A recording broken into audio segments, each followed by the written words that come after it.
Hey everyone, Rob from Southgate Media Group here. Before we get started with this podcast, we have a quick message. If this is your first time checking out the show, we love that you found us and we really hope you enjoy it. What we have to say is for the subscribers. If you enjoy our shows, would you please donate to help keep these going?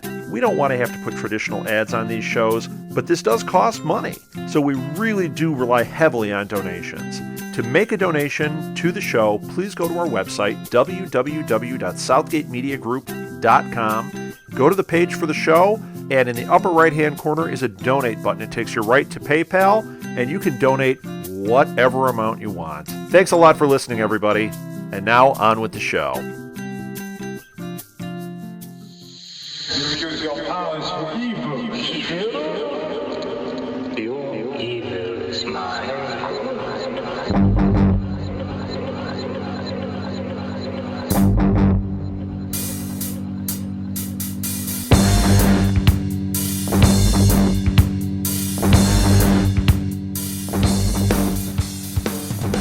Hello, and Merry Christmas to all our listeners.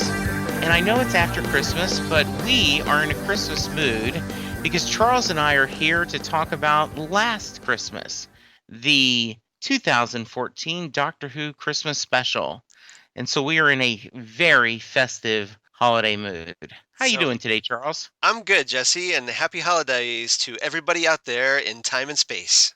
Absolutely. And as we always say, how appropriate in a podcast about a show that is timey-wimey that we would be talking about the holidays after Christmas. Yes. So, yes. It's close enough. It's the same week. It still counts. Absolutely.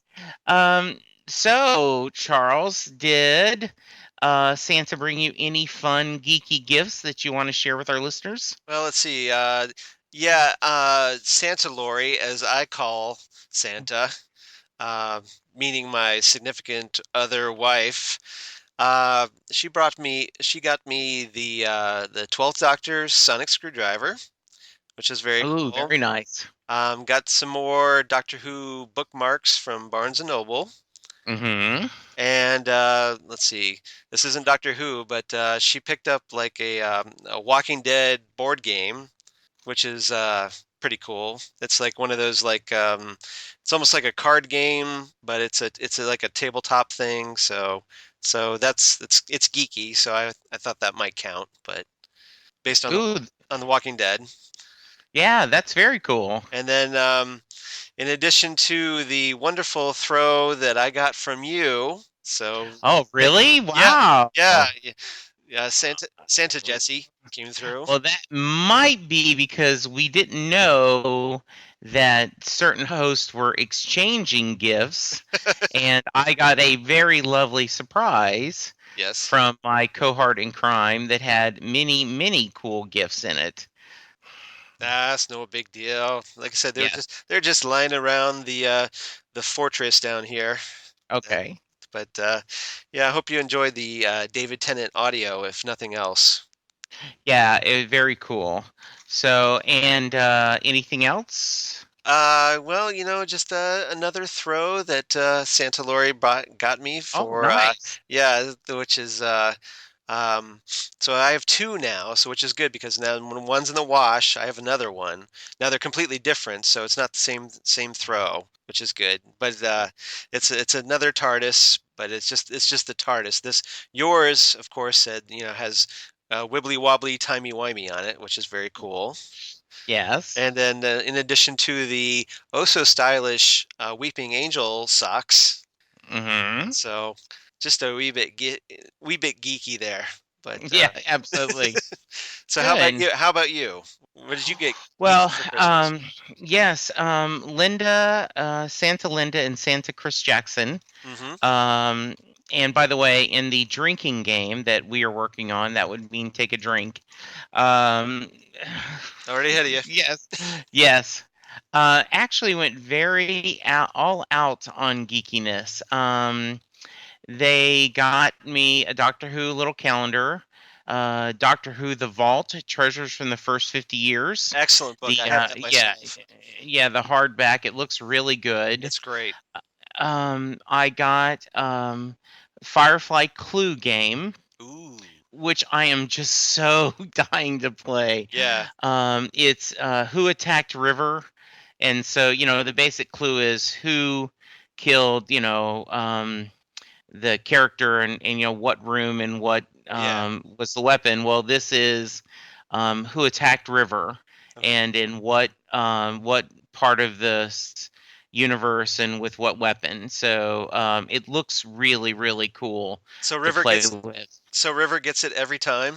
Yes, indeed. I think so. Oh, that's a bit And brutal. then, yeah, and then the a big gift they got me is they bought me the Exploding TARDIS Van Gogh Very nice. print and had it framed in a really nice frame.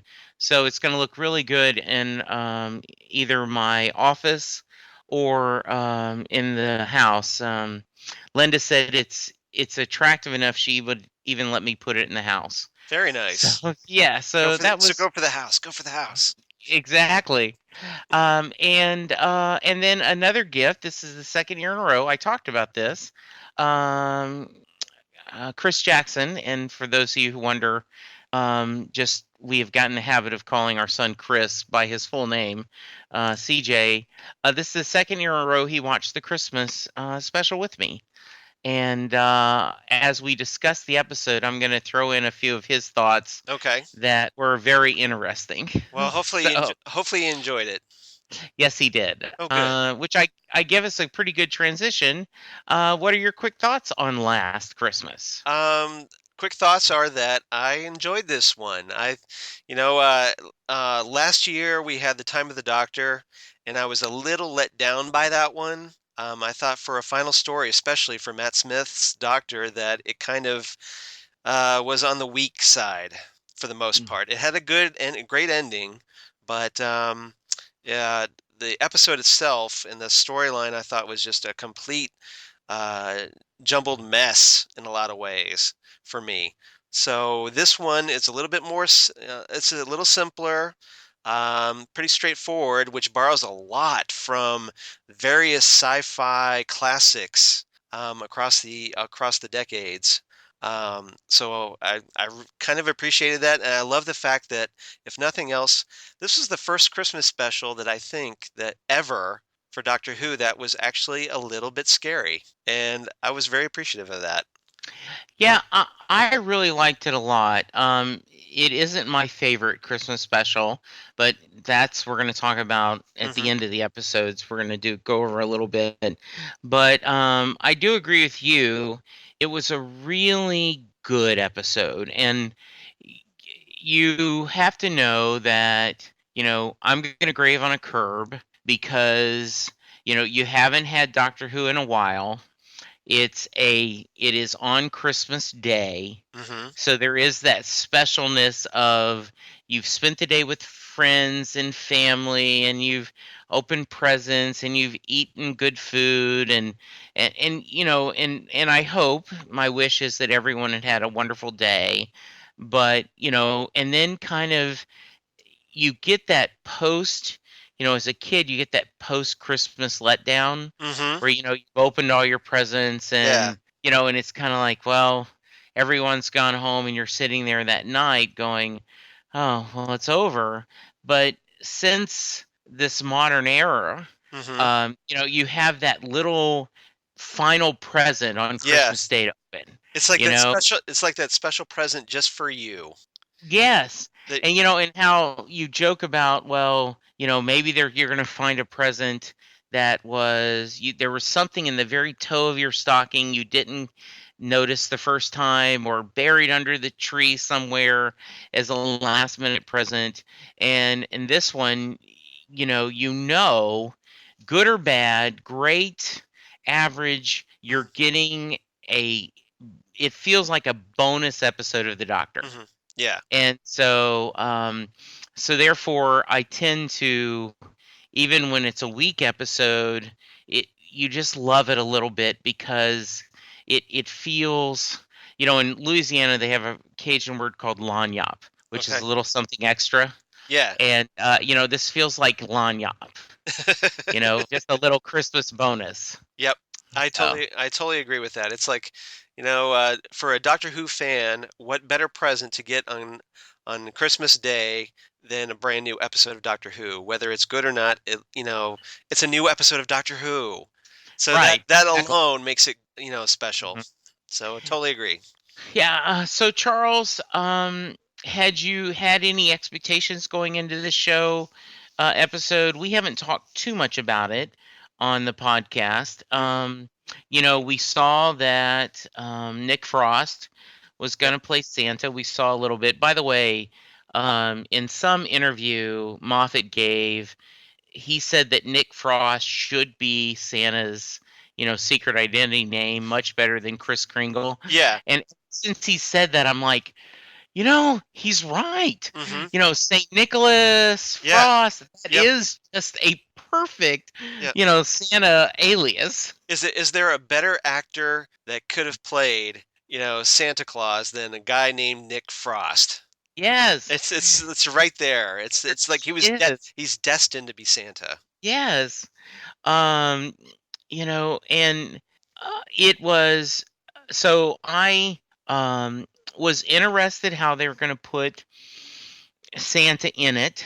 I know that the Doctor in his various regenerations has mentioned Santa before, Hmm. and I'm sure in your encyclopedia brain could name many of them. But and I do remember somewhere I read that is Santa Claus a Time Lord? Because they talked about, the sleigh, Yeah. either TARDIS because it's bigger in the inside, Mhm. which they made that joke this episode, which was so cool. Yeah, and it was delivered to perfection. Yes. And, the idea that, by using the time machine, that's how he could go and visit everyone, Hmm. in the same night. So I thought that was really a fun kind of tongue-in-cheek look at the Doctor Who mythos with, the Santa lore. So I was curious what they're going to do about it. And when I saw the preview which is the very beginning of the episode, where Clara stumbles onto roof people doing roof things, is just as sweet a discussion, where they're like, oh yeah, your parents. Let's get this straight. Once a year, your parents decide to give you presents because they love you. You know, live in the real world. It was just so the twist, Yeah. of this was just hilarious. Yeah, it completely deconstructed that whole mythos a little bit and kind of turned it on its head a little bit that yeah, oh by the way, you know how you thought, when you're a kid, one of the more heartbreaking signs of growing up is that where you find out that, oh, Santa is actually your parents, but oh, guess what? Santa comes around and says, oh, it's not your parents after all. Yes. It's me. I'm really here. So And we had one of the elves, as I'm sure everyone knows at this point, was a very special guest star, wasn't it? yes, yeah, he played Ian, and that was the actor Dan Starkey, who, as many of you know, plays the wonderful Centauran Strax in various Doctor Who episodes, and he's also played, like other Centaurans, and Hmm. so it's just a wonderful actor, and if nothing else, it's who better to get as one of Santa's elves. Yeah, one of the extras on the website has him being interviewed, kind of a snippet, and he goes into Strax's persona talking about his elf costume, and it's Right. just really the charm is it's so charming. Yeah, see, I thought that would have been even better if he was playing Strax as an elf, Yeah. a Centauran elf. Like, Yes. how great would that have been? I think Hmm. Moffat missed an opportunity there. Yeah. So you mentioned a little bit, and I don't know if we'll go through this Hmm. step by step, but it is. By the way, it just was a great story, Hmm. and I agree with you. A little bit scary, and we get a. It's not a ripoff if it's an homage, right? Well, To Aliens. if they acknowledge it, yeah, Yes. it's that's And I thought that's that was really good that they did that yeah. because it was the dream crabs were really creepy. Yeah, they were. I mean, if you picture the idea that, and they even acknowledge this in the episode that these things look exactly like, or pretty close. I wouldn't say exactly. They looked a lot like the face huggers from the 1979 classic Alien, um, which were, it's one of the great horror monsters of all time, as well as a great science fiction monster. But Yes. you've got that acknowledgement, and of course, if you think about it, Alien and Doctor Who go really well together, considering one of the stars of Alien was a very notable actor by the name of John Hurt, who Yes. played a somewhat notable character known as the War Doctor. Absolutely. So there's definitely a huge Alien Doctor Who connection there. Now, And what I thought it was really funny, the doctor making fun, of you have a horror movie called The Alien. yes. Alien? No wonder people keep invading you. Yeah, well, because he's an alien, so therefore he takes it Right. personally. He's like, like Yeah. he even says like, how insulting is that, or something like Yeah. that. Yeah. So, you know, uh, as speaking for the aliens, I guess, in all of time and Yes. space, that he's basically saying, "Oh, you Mm-hmm. naughty Earthlings." Insulting. How dare you Mm-hmm. insult aliens like that? No wonder you're getting your Yes. invaded by Daleks and Cybermen on a regular basis. So, Charles, did you ever get a tangerine in your stocking? No, thankfully. Although I have nothing against tangerines. I actually like tangerines a little bit. I'm more of an orange guy, but tangerines will do. I have nothing against them whatsoever. I like oranges. I like tangerines. I like the little cuties. Yep. But I thought that was interesting, and I guess it is a classic stocking gift, which was kind of funny to hear Santa. Tangerines are my signature gift. That and walnuts, Yeah. and the tagline: "No one likes tangerines." So Yeah, speaking for me personally, I would rather have gift cards or CDs or something yes, in my stocking yes, or sonic screwdrivers, but right. instead of tangerines or any kind of fruit whatsoever. I did want to give a shout out to Scott at work. Hi, Scott. He stopped Hi, Scott. by, and I worked on Friday, the 26th, and he talked about how much he loved the episode. But he said one of the things he's a geek about is he loves credit sequence that are clever. Mm-hmm. And he said the TARDIS shaking off the snow Right. was just, he thought, just a really, really nice little touch. Yeah. And when I noticed it, but I didn't really pay much attention to it the first time. Mm-hmm. But when I rewatched it, I agree with him, and I thought that was just a really, it wasn't needed. It was just for fun. They Yeah. added that. It's very cool. Yeah, I mean, you've got that. Yeah, when it spins around, the snow shakes off. But then you also have, like, instead of some of the clockwork gears that we've seen in the Hmm. Series 8 credits, Yeah. there's snowflakes in their Hmm. place. So Right. and I thought that was a brilliant way to give it a Christmas theme and make it a little more special. So yeah, they're definitely having fun with these credit sequences. I mean, like in the previous episode, Death in Heaven, we had Clara's eyes replacing the doctor's eyes. Yes. So it's one of those things Hmm. that, like, even though the credits are on, you really should still pay attention because I think it's worth it. Absolutely. We did get a one of our characters dancing across the infirmary, which they did not really establish what she was trying to do. which when you later find that everything is a dream Yeah. makes a little more sense. It's like she was trying to get across to go get something in another room. But I thought that was a wonderful scene. Merry Christmas, Everybody, I think by Slade. Yes. And her dancing along and playing her leg and Uh-huh. just it was just very, very funny. Yeah, I think she was trying, and I could be wrong here, but the way I saw it was that she was trying to, because the idea that you're not supposed to think about these dream crabs because otherwise because they're telepathic and they'll start homing in on you. So I think she was just trying to keep doing something completely distracting, so she wouldn't think about the dream crabs.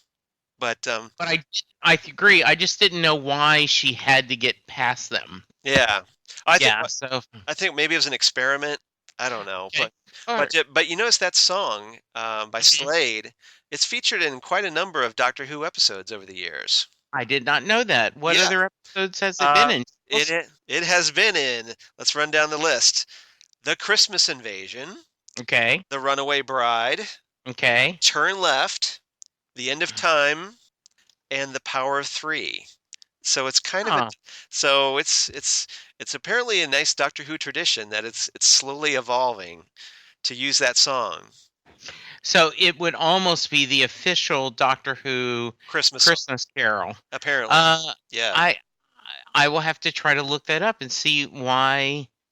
If there's any reason why they specifically use it. It's a fun song. Yeah, I just think it's because it's 1973, like one of those like British, classic rock Yeah. staples Mm, that just sounds good at Christmas. So I think it's just, yeah. people of a certain age that are now running the Mm, show, yeah. enjoy it and throw it into the show. Or now that it's been in so many episodes, now they just want to keep referencing it. Sure. That's my guess. Yeah. I really loved Shauna. Was that how you'd Sh- pronounce her sh- name? I think Shona? Shona. Shona. Shona. Yeah. A skeleton man and a girl in a nightie. They're ghosts. Um, and I thought the doctor would not appreciate being called a skeleton man. But I thought that was really cool. Hmm. And I also liked how they ended up kind of doing a Doctor Who version of the Gift of the Magi, right? Hmm. They addressed the fact that when they were at the diner at the end of the regular Death. season, Yeah. Death in yeah, Heaven. Yeah. that they both lied to each other, and they lied to each other for the right reasons, if there is a good reason to lie. Right. And they kind of shared why they did it, and I thought that was very Christmassy, as I Hmm. said, very Gift of the Magi, and I was glad they got it past that. They moved on. Yeah, I was really glad they addressed it because Yes. I mean it was kind of a sticking point that that like the whole reason that Clara didn't go, or at least that she told the doctor that Danny was still alive and lied Hmm. about that, and the doctor lied about finding Gallifrey. So it was kind of it was a good cleansing of the slate, just to kind of, Yeah. because it was that kind of baggage, and I'm really hoping that as the now that we move forward into series 9 fully, Hmm. that hopefully a lot of that lying baggage goes away. I think it's time for the Doctor and Claire to stop lying to each other and You know, to actually, like, be honest and open. I think their relationship would be a lot healthier because of it. yeah, I agree, Charles. I think that and I think let's move into this. Let's talk about seeing Danny again, Hmm. and your theory on, do you think this is the final, the swan song for this character? Do you think we won't see Danny again? I will go on record saying I hope not. Hmm. I hope that somehow in the timey-wimey magic of the Doctor that Danny comes back and Claire and him get together Hmm. and they go make babies, and we get the future um, space time traveler that is a descendant of both of them. Hmm. But I could see how they would. This is the end of the story, and even though that actor, Hmm. who I'm drawing a blank for now, Samuel Anderson. yeah, is amazing, Right. and and I thought the scenes with Danny were incredibly funny and at the same time sad and very, I guess bittersweet is the right word, Right. was a really extra cool part of the episode. So what's your kind of throwing all that out there? Give me your thoughts. Right. My thought is that, even though this was a imagined dream of seeing Danny, that I thought that it was a good, it was almost like a good bit of closure for, for her, like to get Clara to move on a little bit. He did say that, like, look, just remember me 5 minutes a day. That's all I ask. But the rest of the time, and then he flat out tells her, says, get on with your life. Don't just keep pining over me. You're still young. You still have life yet. So go out and live it. And so it's like you don't have to forget me, but you can still go out and live your life. And Yeah, and go I ahead. I thought the imaginary Danny um is, and I think the doctor even mentions that you have a very vivid imagination. Hmm. You've built him almost perfect, except made him a little taller. That was a nice little, Yeah. PE, but he was just, when he says, "I didn't save the world, I saved Clara, and the rest of you just got lucky." And when he talks to her, and I agree with you, you get 5 minutes, and that 5 minutes you better miss me horribly, but then Yep. afterwards move on. Hmm. Um, was just very touching, and the character, if this is his sign off, is a wonderful kind of a way to say goodbye to the character. Yeah, I agree. I thought this was a much better exit for Danny Pink as a character. After Death in Heaven, I mean, there was just so much with him becoming a Cyberman, and there's that whole heartbreak of, like, he was killed early in the episode, and so it's it was a little, it was a little, I don't know, it didn't it felt like there needed to be more closure there, and this brought that closure. I don't know if this is going to be his last ever appearance, but for right now, I think it is. I think this will be, like, we might see him in Clara's final episode whenever they write her out of the series. Um, but like, maybe either Clara dies and they reunite in the afterlife, or somehow through whatever story means that Danny gets brought back to life at the end Right. somehow. We don't know, but as for right now, at this point, going into series 9, I don't think we'll see him again, at least And until that finale, whenever it yeah, is. and I am okay if that is um the plan for in series 9, Hmm. that they're going to focus on Clara and the doctor's adventures. I am certainly okay if we don't have a wide range necessarily, story arc, that we get more adventures. Right. And I do hope that, I like Clara Hmm. and I like the doctor and her together, so I'm glad they're going to get another season. So we'll see what happens, right? Yeah, exactly. For those who don't know, Jenna Coleman did say that she's coming back for the all of series 9. I know there have been some rumored speculation that, oh, maybe she would only be like in half the episodes and then leave midway through the season. But apparently she's going to be the entire season, at least as far as we know, unless Moffat is lying. So, which is always possible. And Well, that's why Moffat lies. Moffat rule 1, Moffat lies.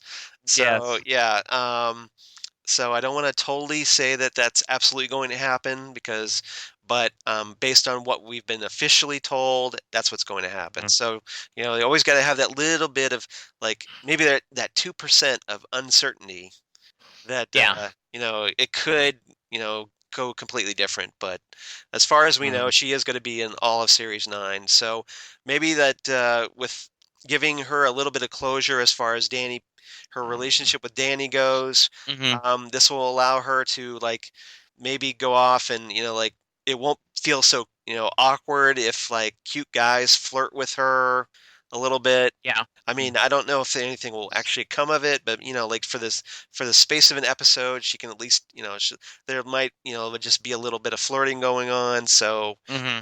that kind of frees up her character a little bit. And I'm really hoping that I don't know if this is going to happen, but I really hope that they actually just focus on just traveling and traveling and traveling as opposed to tying Clara to Earth, you know, that you know, like I'm a teacher by day, but a time traveler by everything else. Hmm. And I don't think that that concept is working. The idea of a commuting, you know, companion for the Doctor, I don't think it works. I think you either have to just commit full time to traveling, or you know, or you just have to stop traveling with the Doctor. I don't think this like half-hearted attempt works as a story. But, you know, they did, Charles, they did try to imply that Amy and Rory had time in Hmm. between. You know, they didn't stay full time. I guess, though, based on um, the small Hmm. sample of classic Who that I'm watching, and this would be the point where there would be a footnote. See episode number thing Yeah, where Jesse and Charles discuss spearheads from space and pyramids of Mars. That in historically very they nice. did just stay in the TARDIS, right? Yeah, They yeah. just they traveled with That's him. yeah, there wasn't this commuting, you know, like, oh, I'm Mhm. a teacher part of the time, so therefore you got to get me back by a certain time, and you know, when I come back, I'm always in this harried state because you know I've been just time traveling, and you know, wacky things happen, you Mhm. know, so it's like, you know, it doesn't feel like you're really adventuring. Yeah. It feels like you're like going off on just like a you know, like a day trip, and you're back. Yeah. You know, so it doesn't feel like that full like, you know, we're out there, we're explorers. It just feels more Mhm. like, okay, you know, I need to get back to my job now. So how about taking me back? Yeah. So it's kind of, you know, it's constraining, and as a writer, it frustrates me because I think it, you know, just maybe just because I'm old school, but it kind of bugs me a little bit. Yeah, It and doesn't work yeah, I can see that. It would bother. yeah, go ahead. No, I was just it is and I think also because in this case this is a you know this is a fantasy series, science fiction, it's Mhm. genre. We aren't trying to be real. You know, Right. like if this was a police drama and we're trying to be realistic, you know, we may Yeah. talk about that it's, you know, what do you do with your apartment? What do you do with Yeah. your family and friends and them not seeing you? So because this is, I think it's not a bad idea Mhm. to have that just where she's going to travel, and then when it's time, Yeah. she will move on, right? She will come back and Yeah. it'll be there. So Mhm. Yeah, to put it in kind of different terms a little bit. Imagine if, like, you know, on Star Trek, if they're out there doing the, you know, the 5-year mission to explore strange new worlds, right. life, and new civilizations. If like every so often, uh, you know, Bones had to go back to Earth to visit his daughter, or you know, like Kirk had to go back to Earth to like, you know, hang out with his girlfriend on Hmm. Earth. You know, it's you know, it's just the dynamic just gets completely thrown off. You want them out there, you know, exploring, seeing stuff instead of being trapped on this, you know, on Earth, which we see enough of on Doctor Who for budgetary reasons. I get why a lot of the episodes are centered on Earth. I mean, they did that a lot, especially during the John Pertwee era, as we saw during Spearhead from Space. But yeah, go out and explore the galaxy. You've got a time machine. Go crazy. And I think my only disagreement with you is if you would have an episode where Bones went to visit his daughter, Hmm. would make a Right. good episode, but not that Bones had regular rounds. At a Exactly. so I think if Yeah. she wanted to visit or she was Right. homesick and then something happened Exactly. is different. But the idea is, kind of like Rose. Rose Yeah. would check in with, Mama Rose every once in a while, but mostly she was out, Yeah. just having fun with the doctor. That's a great point. Once in a while is great. Yes. It makes for a good story. It's good character development. But Yeah. every episode, no, it doesn't work Yeah, and that. and I think this is with no Danny there.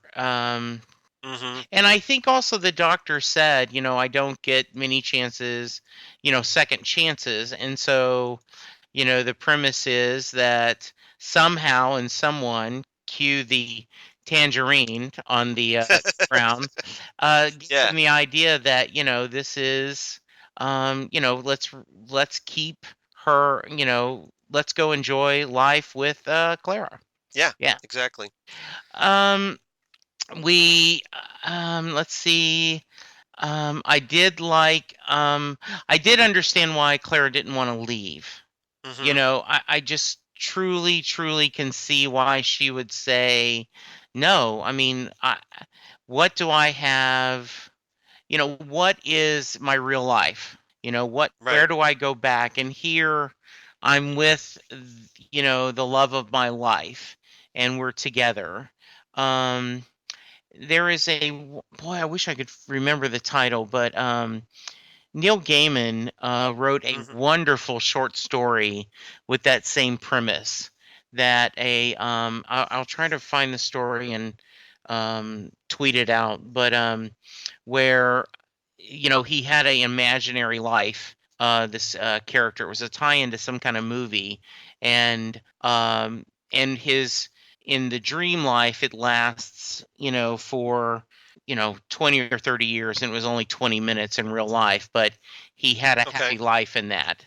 And so I could see her going, even if I'm only going to live another day or a Hmm. couple hours in this dream world, it will feel like I've had 2 or 3 years with Danny. And even though we will die young, I will have this life with him. And really good special effects with the chalkboard and Right. him trying to talk to him, and him, the doctor, thinking, well, I'll get into this dream with her. So really cool, I thought. And I'm glad he didn't stay in it, but I understood why. That actually shows how much the doctor actually does care about Clara, is that he's willing to he's like submit himself to being under the dream crab's control, Yes. and just to reach Clara and bring her out of this. Hmm. If he didn't care about her, he would just let her die, obviously. Yeah. So he does care about her. He doesn't want her to die.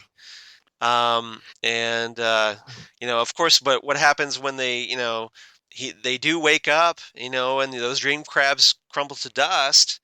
Hmm. Then all of a sudden the episode turns into Inception, where Yes. you've got dreams within dreams, all these layers of dreaming, and it just gets a little more complicated, doesn't it? Yeah, and it really was dreamy weemy, and it is. I liked that, partly because I saw that coming. The Hmm. idea, but they kind of tell you up front, you can't believe anything is real. Right. And I love the discussion about reindeers can't fly. Well, of course they can't. That's why I give them Yeah. magic carrots. Yeah. Everything. Um, he has a reason. And by the Hmm. way, I got to tell you, when the alien creatures are attacking, and we get, I think, one of the great entrances of all time in Doctor Who, with the soaring music and the Yeah. tangerine and the slinkies and the The robots. robots. Yeah. Yeah, and And when Santa. bucking Rudolph, and this is He's the got the North Pole. yeah, he's got the the car security Yes. with Rudolph. Is Yes. yeah, exactly. Apparently, Santa's reindeer were the victims of BBC cutbacks. Apparently, because instead of 9 reindeer, we now get just 3. Yes. Um, and I got to tell you, the nitpicker in me, that really bothered me. But I have been consistent about that. Anytime I see a Christmas decoration, or something that you put on your desk or something, Yep. if it only has 2 or 3 reindeer, it really bothers me. I'm okay if they have 8 and you don't feature Rudolph. Though I always think I give extra points when there's 9, but Hmm. when it's just 2 or 3, I feel like I'm being cheated. Yeah. Though the special effects were great, and especially Right. in the episode when they're flying over London, I Oh thought yeah. they looked brilliant. That was a great sequence, and it was Yeah. how great was it that we got to see the 12th Doctor having some fun. Like Yes. he takes the reins. It's like for all those people that are griping about, oh, how serious is he, and he's all mopey and, "Rrr," but you know how that makes it even more great. So Yes. when he takes the reins from Santa and just enjoys the hell out of driving that sleigh Yes. over London. It was just, like he just in the, the big broad smile, and just the like, I'm riding a sleigh, and Yeah. how great was that moment? It was very awesome, and I also thought it was really great because at one point, Santa is giving the exposition, Yeah. and the doctor like, whoa, wait a minute, Yep. that's my jam, like from the Lego movie. No, no, no, this is my jam. Yep. This is me. Yep. And so when at the end, when the doctor is, you're just a construct and all this stuff. Right. But yes, I do want to do it. And he stands, and it's just really, really a lot of fun. Now, one thing I did wonder about Santa, though, Yes. um, I think Moffat missed this opportunity, but shouldn't the doctor at some point have called him Jeff? Yes. Because in the Christmas Carol, which was also written by Moffat, he makes a passing mention to Santa. He's like, "Oh, Hmm. as I call him, Jeff." Yes. So I thought that should have been in there, and I don't know, maybe it was cut. I don't know, maybe the line was taken out, but Yeah. thought it should have been in there. Yeah. I think, and I wonder, the rules are right that you try to figure out Hmm. in the world how to explain that. Maybe because the doctor subconsciously knew this wasn't a dream and wasn't really Santa. That's why he didn't call him Jeff. Maybe. Uh, Maybe. So, really, really funny. Yep. Um, the another I thought great thing is when the 4 scientists, the 4 Right. victims are like, Yeah. they realize they're dreaming, dreams Hmm. within dreams, and they, you're with Santa Claus, and then a time traveling scientist dressed as a magician. Oh, wait now. Hey, now you're gone too far. Yeah. Now, did you notice that, when they were like the 4 of them all standing in a row and they're holding books, those Yeah. books, didn't they look a little bit like Christmas carolers? Yes, they did. But I They thought it did was a very a lot. subtle nod, and I thought it was very, Mhm. very nice. Yeah. But Mhm. and one of those scientists, I should point out, Mhm. um, was none other than Michael Troughton, who is Okay. the second son of the second Doctor, Patrick Troughton. Ah, nice. So it's keeping it all in the family. His brother David has appeared in a number of episodes, including like the Curse of Peladon and Midnight recently. Oh, So nice. it was great to have Michael making his first appearance on Doctor Who, just like his brother and his dad. So it's kind of a nice little Troughton family tradition. Very nice. And then he ends up And dying because it's Doctor yeah, Who. absolutely. By the way, when did you hear the quick Die Hard reference when the doctor is driving the sleigh? Refresh my Because it memory. I might have says heard. Yippee-yi-yay. He says Oh, yippee he yippee when he's ki driving yippee-yi-yay. Yeah. I thought that was great. Hmm. Because there's the whole discussion: is Die Hard a Christmas movie or not? It's the I ultimate say Christmas movie. I say yes. It's the Um, definitive Christmas movie. yes. And another good line was, "Get in the sleigh. Fortunately, I know all your home addresses." It was really scary when they realize that they're dreaming and they're being attacked by all the different, and they keep the dream crabs, with the face huggers, Yeah. there's only four and then they're doubled and they go to the TARDIS and they're coming out of the TARDIS and they're everywhere. Yeah, they were Uh, multiplying. Yeah. yeah, that was a really well done. A little sad when our three, not counting Clara, Hmm. uh, guest stars wake up.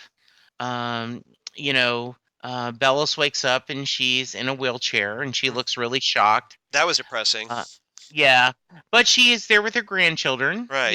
So it's not. And I mean, yeah, but I mean, just yeah, you feel bad yeah, for her because she was absolutely, walking in the dream, and then all of a sudden she's back in a wheelchair. yeah. And then Ashley wakes up alone. Hmm. And we don't know much about her except it looks like a really nice Yeah. bedroom, and she sees it. And And then, how creepy was that yeah, that the dream crab was right next to her in bed, dying. yeah, That was very I was just creepy. like, ah. Yeah, I'm pulling them sheets up. I'm throwing hot water and I would bleach and in the I would be out of that bed so damn fast. That absolutely. thing was in the, I'd be going with Yeah, my katana and slice that mhm, thing up if it yeah, wasn't crumbling to dust. right. So Sonja, right? Yeah. Shown. Very Yeah. cluttered apartment. Yeah. So anything significant in the to-do list besides obviously Alien Yeah. But and the Miracle on 34th Street gets from, yeah. the Santa reference. Mhm. Little shout out to Game of Thrones marathon. Yeah. I thought it was pretty I fun. was trying to figure out the Game of Thrones connection in that, but I was just like, maybe just figured everybody's gonna be doing a Game of Thrones marathon on Christmas Yes, right. in her little Uh, itinerary. Although they did mention also the thing from another world, which is right. with the the people that find the aliens and that take over, Hmm. while they're at the South Pole. So it's Yeah. kind of not there, which was recently remade as back in the '80s, I think, as The Thing, as a lot of people Okay. know that movie from. So So, and any significance to her forgiving Dave? I don't. I was trying to get that reference and I did Okay. not. The only thing I was wondering is that it almost seemed like Shona was being set up as Clara's replacement. It just seemed like she had a little bit more character development than the others, and that had Jenna Coleman decided to leave, well, she did decide to leave, and then Hmm. she decided to come back. Yeah. If she hadn't decided to come back, I kind of wonder if Shona would have been the replacement companion. Yeah, you know what? I had not thought about that, but I like Shona. Yeah, I thought she was really fun, not just dancing, but when she's being the journalist, yeah, trying to investigate Santa and the back and forth. So that was really and she was cool. sassy with the doctor, and so it just seems Yes. like right there, there's your new Clara right there. But Hmm. obviously that wasn't the case, or at least not yet. Right. So at the end, the doctor wakes up Hmm. outside the Right. TARDIS. He jumps in his TARDIS because he's worried about Clara because she had Yeah. stayed on the Santa sleigh with her, head on Santa's shoulder. And the doctor figures out how to take the dream cloud off. And we get it. And it's been 62 years since the doctor's seen her. Whoops. Um, I was pretty surprised Hmm. and thought it was a nice Right. twist. And you could see it was really upsetting the doctor. Hmm. And I thought back to River Song in the when she's talking to was it Amy, where she says, that it's a god who takes the face of a youngster, and he doesn't like to see people get hurt. He doesn't like to see people get old. Right. Um, Yeah. He and hates so goodbyes. I Yes. yes, and so it looked a little shocked, Uh-huh. and it was looking like, sometimes the doctor has conversations while he's exploring a room or trying to figure out what's really going on. There was a little bit of that with old Yeah. Clara. And like the Christmas cracker and the putting Yeah. on the Christmas Yeah. hats. Now, did you get Um, the nod to the time of the Doctor when the 11th Doctor was all old and needed help pulling that Christmas cracker from Clara? This was the mhm. Doctor returning that favor. I did not Yeah, catch yeah. that. It's basically So it's a very complete nice. reversal of that scene from the time of the Doctor. Mhm. Oh, I will have to go back and see that again and catch that. Good catch, Thank you. Charles. Yeah, That's why you nice. pay me the big bucks, Jesse. Exactly. And I did think it was interesting that they said that, he says, I see her Hmm. the same way every time. I still see I her. love that. And yeah, I I did love too. that. I love the fact that, no matter if she looks young or old, he still sees her the same way because, that's Yes. because, he's a lord of time. He's outside of time, Yeah. like he walks in eternity. So I love the fact that that's how he views her. And it's like, I don't care if you're old or you're young, you're you. And how wonderful Yes. is that? And yeah, that was a really nice Hmm. moment. Yeah. And So I got go the ahead. distinct vibe that that scene would have been Clara's exit scene. Like, had she left. I Okay. thought that that's how her character would have been written out, that, she's older, doctors, missed that opportunity. But because of Jenna Mm-hmm. Coleman deciding to stay, it's like, oh, guess what? It's another dream level. So here we go. Mm-hmm. And, you get to like, tack on that little extra scene where the doctor returns and Clara's all young again, and Hmm. oh, like we can go off on our adventures now. So Yeah. yeah, that's Um, I kind of wonder, yeah, if that was that scene was just completely added on as a way to address the change in the show. do you think um do you think that's they really didn't know when they were writing it whether she was going to I, come back or not? well, I mean, I don't know this for sure, but Yeah, based off what I read, this is we're just just pure speculating. speculation here, Yeah. that Jenna Coleman had decided to leave. It was a done Okay. deal, and supposedly Hmm. scripts were already written with a new companion for series 9. So that would Okay. mean that she was leaving with the Christmas special, logically. Okay. So therefore, like obviously Clara didn't leave.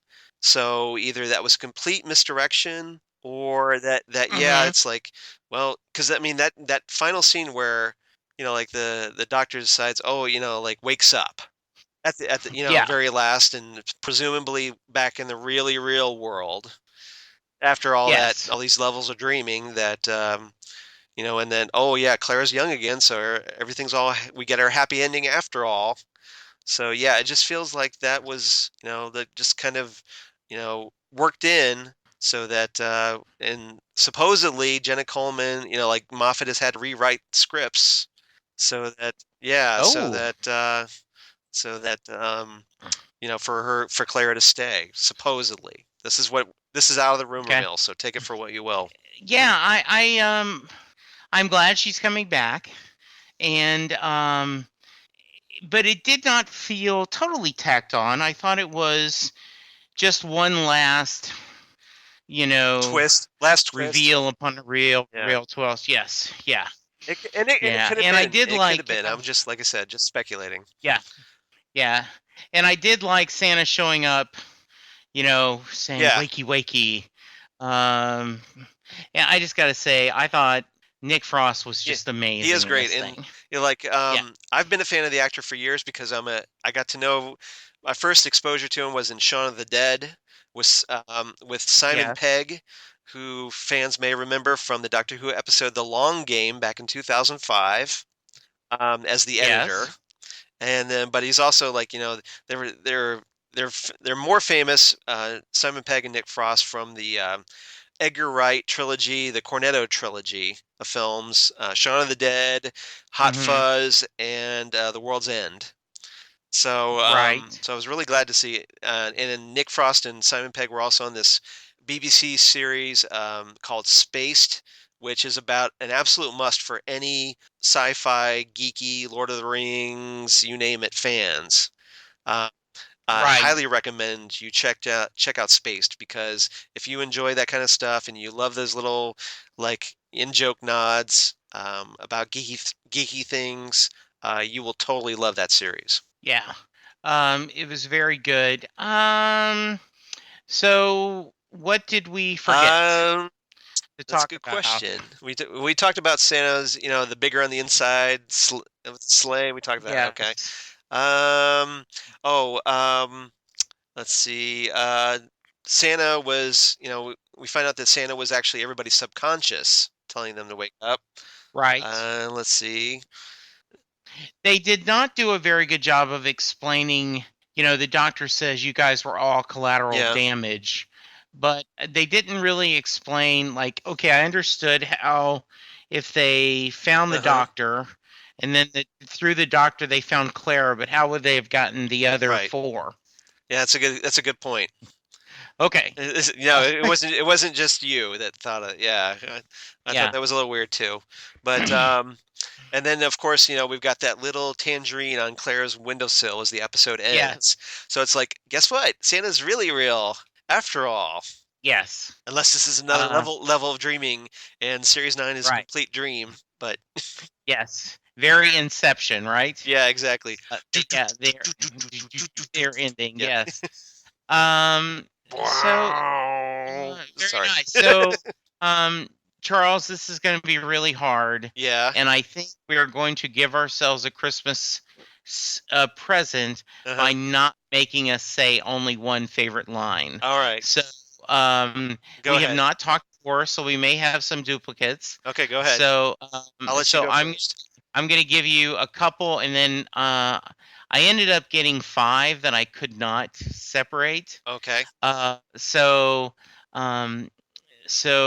do you know what I hate about The Obvious? Missing it.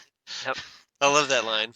Yes. And then I can commit several million housebreaks in a single night dressed in a red suit with jingle bells. Of course I can get in the infirmary. Yep.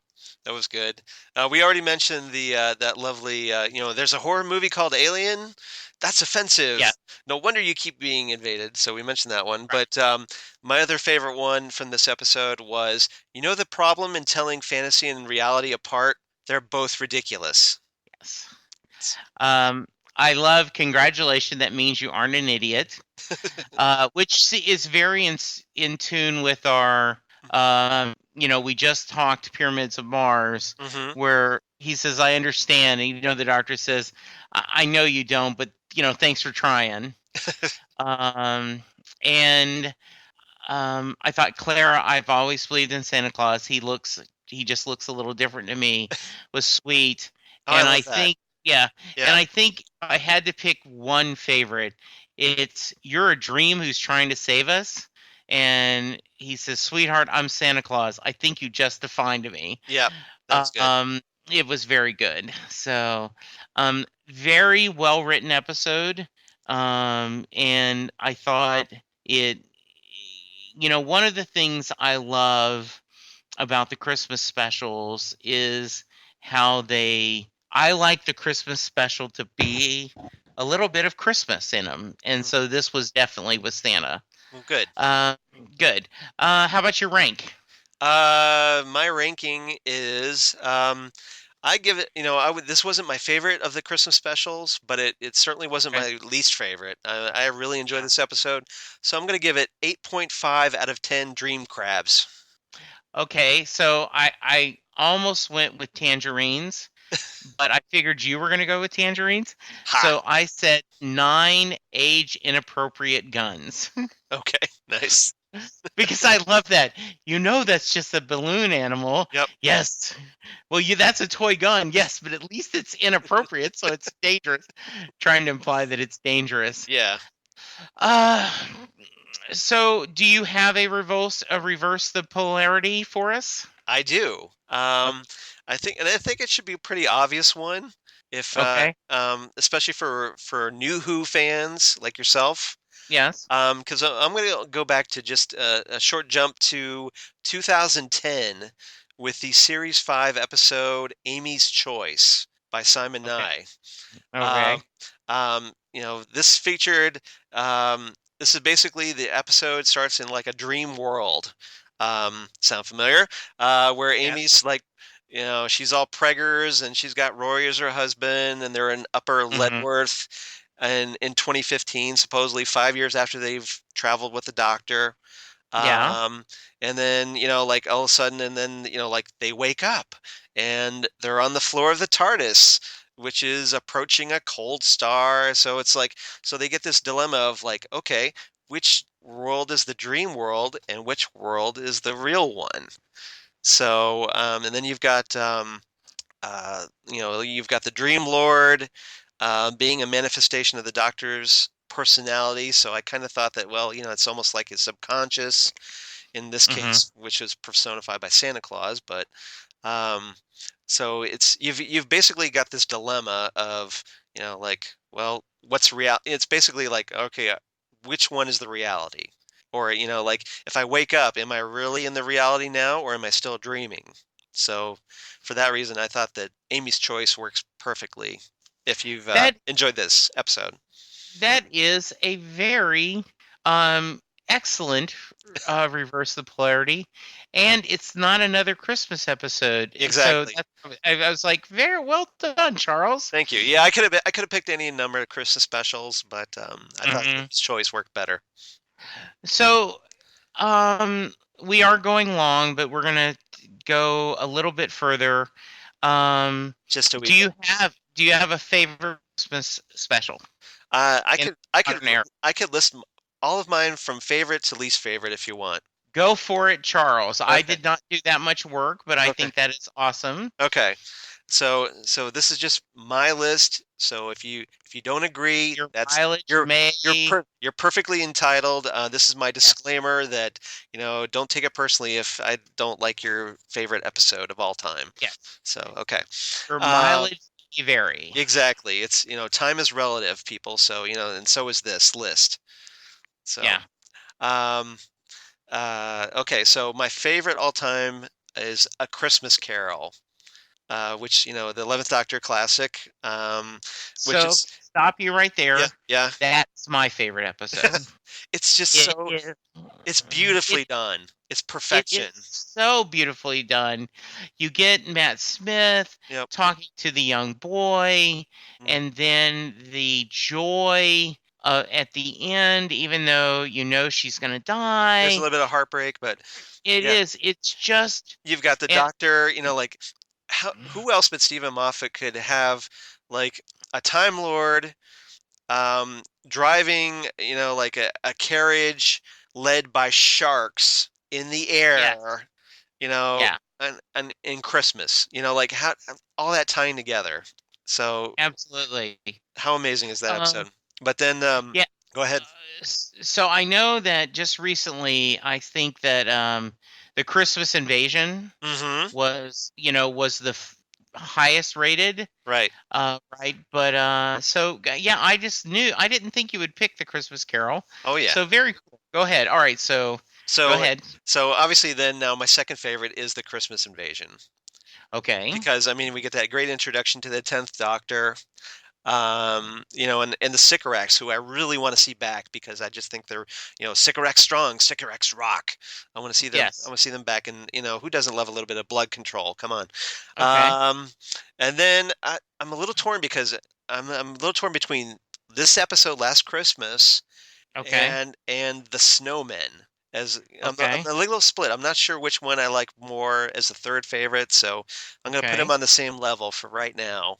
Okay. Then close behind is Voyage of the Damned, which is Okay. a great episode.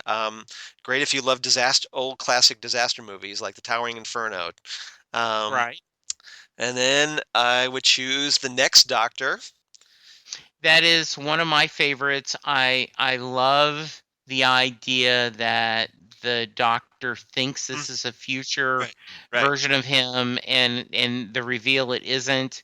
Yeah. Uh, seeing the Spoilers. governor, Yep. yeah, seeing the governor Yeah, you got the in a governor good from Walking role. Dead as a possible doctor. How great is that? Yeah, No. he was wonderful in this. Mhm. Yeah, one of my favorites. Yep. And then after that, I would put The Runaway Bride. Because Okay. it's a fun little romp with Donna. I thought Donna was a little bit too annoying in this episode, but thankfully she mellowed out a little bit and was a great companion for the 10th Doctor later on. So Um, my least favorite companion, I am not a Donna fan. oh, So we may have to controversy. in our reverse the in our journey through the history. Yeah. I'd like you to pick a episode or two and will defend Donna for me. Okay. I will do So that. there actually are a couple of episodes turn left. Yeah, that's a great episode. I think she is a really good episode. Hmm. Um, and I Partners in actually, I thought Partners in Crime was brilliant. yeah, okay, So yeah, just all right, their whole banter back and forth was perfect. yes, Um, but a little digression there, sorry. And then okay, after The Runaway Bride, I would choose The Time of the Doctor, okay, which was important because it was Matt Smith's last episode, but I thought that, like I said before, it was a bit lacking and kind of okay, all over the place thematically. okay, And then after that, I would choose The End of Time Part 1, okay, which kind of bugged me because that the master's big plan is to turn everybody in the world, into himself. right, That's like of I know the master's insane, but it just seemed like a very dumb plan even for the master. right, And it's nowhere near as like I thought that like if you just started the story with part two, mm-hmm, you would have had a great story pretty much. I thought okay, it seemed like it just drew out everything in an already overdrawn out finale for David Tennant. um and then lastly at the bottom of the heap is The Doctor, the Widow, and the Wardrobe, okay, which I thought was just completely. It was adorable in the sense that okay, it tried to do the like the Lion, the Witch, and the Wardrobe, but it's boring. It just bores me to tears. I don't mm-hmm, really like who they got as the Doctor's companion, quote unquote, okay. with the Widow. Yeah, you had a great, nice little heartwarming ending where everything's all happy, and that's cool. I get that. But it just, I thought the whole thing with like the trees and the robot, the annoying pair of robots, it didn't work for me. So actually liked the Doctor, the Widow, and the Wardrobe. That's cool. And I think because of the sentimentality of it Hmm. and the very sweet first ending where you know the dad doesn't die. Spoilers. And then I love the ending where um, you know he shows up at Amy and Rory's, and she says, "There's a place setting for you." How'd you know? There's always a place setting for you. It's Christmas, dummy. Yeah. It's very sweet. Um, I like the Christmas special to be kind of a self-contained story. Hmm. That's my issue with the End of Time and the Time of the Doctor. Yeah. And I realize why, practically speaking, if you're changing a doctor, it works out well to do it, Hmm. at a Christmas special. But it in a way, I don't want. I want it to be the 25-cent 80-page spectacular, right? Or the summer Yeah. annual. I mean, I want this Comic to book be references, something. Yes, yes. Another thing in the drinking game. hmm And I realize that's unrealistic for me. hmm But I like it better when it is. It feels Christmassy, and it feels like it's a one-off and a special. And Yeah. not that I'm afraid of continuity, but it just Like seems it a little bit as much. like it didn't count for you because it was a Christmas Yeah. special and not the first episode of series 2 or what have you. Right. Yeah, exactly. I like it Mhm. better when it's just kind of a bonus episode. Though, I mean, I think it is, Christmas Invasion is a Yep. great episode and you get to learn the 10th Doctor, but Yep. my favorites are when they're just kind of done in one Yep. episode, so to speak, even though the way Moffat and Russell T Davies wrote, there's always some continuity in it. hmm It's another, Yes. if nothing else, it's another excuse for you to shake your fist and go Eccleston. Yes. Right. So we have gone very long, but I hope Yep. we haven't lost our listeners. What's coming up, Charles? What do you Uh, have in our Christmas or in our Whovian journey yep. in 2015? Well, obviously we're going to go. We have to wait until August for new Doctor Who, Yes. roughly, based off of what we got this year. So I'm gonna guess August. Yes. So it's a long wait. So we're gonna reverse the polarity for a while, and we're gonna pick up where we left off with the Fifth Doctor era and the episode Earth Shock, which as if you're an old school fan and you've seen the Earth Shock, you know this is kind of a big episode. Um, I won't say why because Jesse has not seen this episode to my That's knowledge, correct. No, I have not. so I don't want to spoil it. And nobody, and if I find out that any of you spoil it for him, I'm gonna like come through the interwebs and come after you because don't spoil this for him because it'll blow his mind that this thing happens because it's something big that rarely happens in Doctor Who. So it's very funny. Charles mentioned that at the end of our Tom Baker episode. And so I was having lunch with Ken, take a drink, and he said, I think this is an episode that something pretty big happens. And I said, well, Charles says it's something that doesn't happen very often. Okay, yes, then I'm right.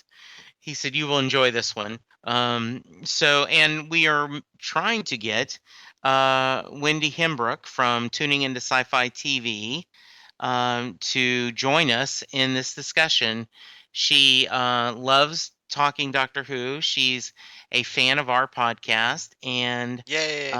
yeah, so Wendy is, I love listening to Tuning Into Sci-Fi TV. And Wendy and she has me as a guest on her Game of Thrones discussion Ooh. when it's on. So I want to return the favor and join Charles and I.